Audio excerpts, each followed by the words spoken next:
இந்த படத்தோட ஆரம்பத்தில் கருப்பன் அப்புறம் இன்னும் சில பேர்லாம் அருவாள்கள்லாம் எடுத்துக்கிட்டு யாரையோ பழி வாங்கணும் அப்படின்னு சொல்லி கிளம்புறாங்க. அப்படியே பின்னாடி ஹீரோவோட வாய்ஸ் வருது. அதாவது இந்த படத்தோட ஹீரோ குமரேசன் தன்னோட அம்மாவுக்கு லெட்டர் எழுதுற மாதிரி ஃபர்ஸ்ட் பார்ட்டில் காட்டுவாங்கல்ல, அந்த மாதிரி அந்த லெட்டர் மூலமாக பெருமாள் வாத்தியார் யாரு, அவர் எப்படி இந்த மாதிரி மக்களுக்கு போராட வந்தார் அப்படின்லாம் சொல்ல ஆரம்பிக்கிறாரு. ஆரம்பத்தில் அவர் ஒரு டீச்சராக தான் இருந்திருக்காரு. அங்கே மக்கள்லாம் ஒரு பண்ணையில் வேலை செஞ்சுட்டு இருப்பாங்க. அந்த பண்ணையில் வேலை செய்கிற ஒருத்தர் வீட்டு பொண்ணுக்கிட்ட அந்த முதலாளி தப்பாக நடந்துக்கிறாரு. அதை தட்டி கேட்க தான் அந்த வீட்டு ஆளுங்க அருவாளோட போயிட்டு இருக்காங்க. அதை பார்த்து பெருமாள் வாத்தியாரும் அங்கே போறாரு. ஆனால் அதுக்கு முன்னாடி அவங்க போய் அந்த தப்பு செஞ்சவங்களை பழி வாங்கிடுறாங்க. அதுக்காக அந்த முதலாளியோட பையன் இந்த கருப்பனை தேட ஆரம்பிக்கிறாங்க. அங்க இருக்கிற மக்களை எல்லாத்தையுமே அவன் எங்கன்னு கேட்டு கொடுமைப்படுத்துறாங்க.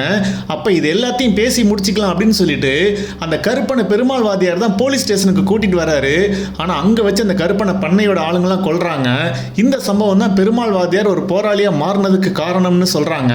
இந்த படத்தோட ஃபர்ஸ்ட் பார்ட்ல பெருமாள் வாத்தியாரை பிடிச்சிட்டாங்கல்ல, இப்போ அவரை வேற இடத்துக்கு கூட்டிட்டு போறாங்க. அப்படி போகும்போது அவங்க கிட்ட பெருமாள் வாத்தியார் தன்னோட கதையை சொல்ல ஆரம்பிக்கிறாரு. அதாவது அவர் எப்படி இந்த போராட்டத்தில் வந்தாரு, அவரோட குரு யார் அப்படிங்கிறதெல்லாம் சொல்லிக்கிட்டே வராரு. அப்போ அந்த டைம்ல லக்ஷ்மி சுகர் மில் அப்படின்னு ஒரு மில்லில் பிரச்சனைன்னு சொல்றாங்க. அதாவது அந்த சக்கரை ஆலையில யூனியனே ஃபார்ம் பண்ண முடியல, முக்கியமாக முதலாளிங்களோட அட்டகாசம் தாங்க முடியலன்னு சொல்றாங்க.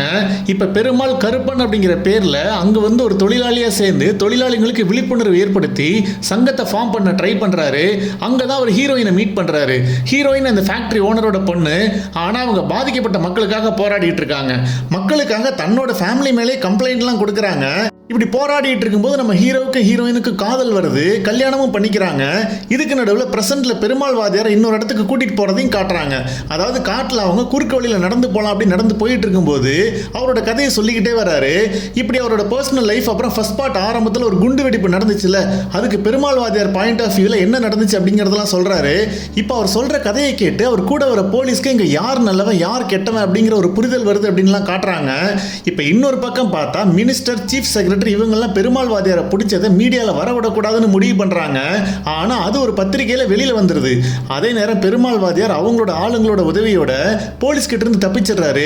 அந்த பக்கம் இவரை பிடிச்சிட்டோம் அப்படி நியூஸ் பேப்பர்ல வந்துருச்சு. அதை பத்தி முதலமைச்சர்கிட்டயும் சொல்லிட்டாங்க. இப்ப இதுக்கப்புறம் என்னாச்சு, மறுபடியும் பெருமாள் வாத்தியார் அவங்க கிட்ட மாட்டினாரா இல்லையா, இதுக்கு நடுவில் இந்த படத்தோட ஹீரோ குமரேசன் என்ன பண்ணாரு அப்படிங்கிறது எல்லாத்தையுமே ரொம்ப ரியலிஸ்டிக்கான ஸ்கிரீன் பிளேல சொல்லியிருக்கிற கதை தான் இந்த கதை.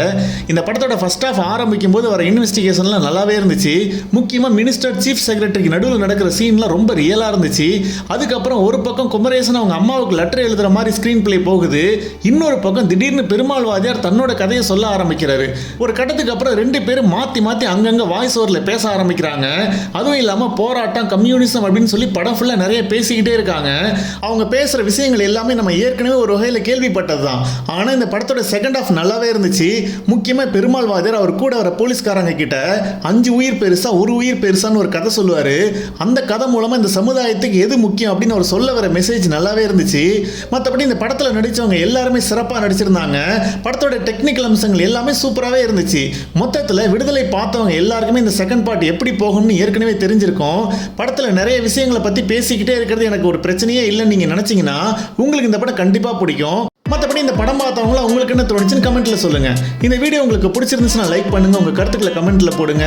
இன்னும் இதே மாதிரி வீடியோ பார்க்கணும்னா அந்த சேனலுக்கு சப்ஸ்கிரைப் பண்ணுங்க. மீண்டும் ஒரு வித்தியாசமான கதையுடன் உங்களை சந்திக்கும் வரை உங்களிடமிருந்து விடைபெறுகிறேன். நன்றி, வணக்கம்.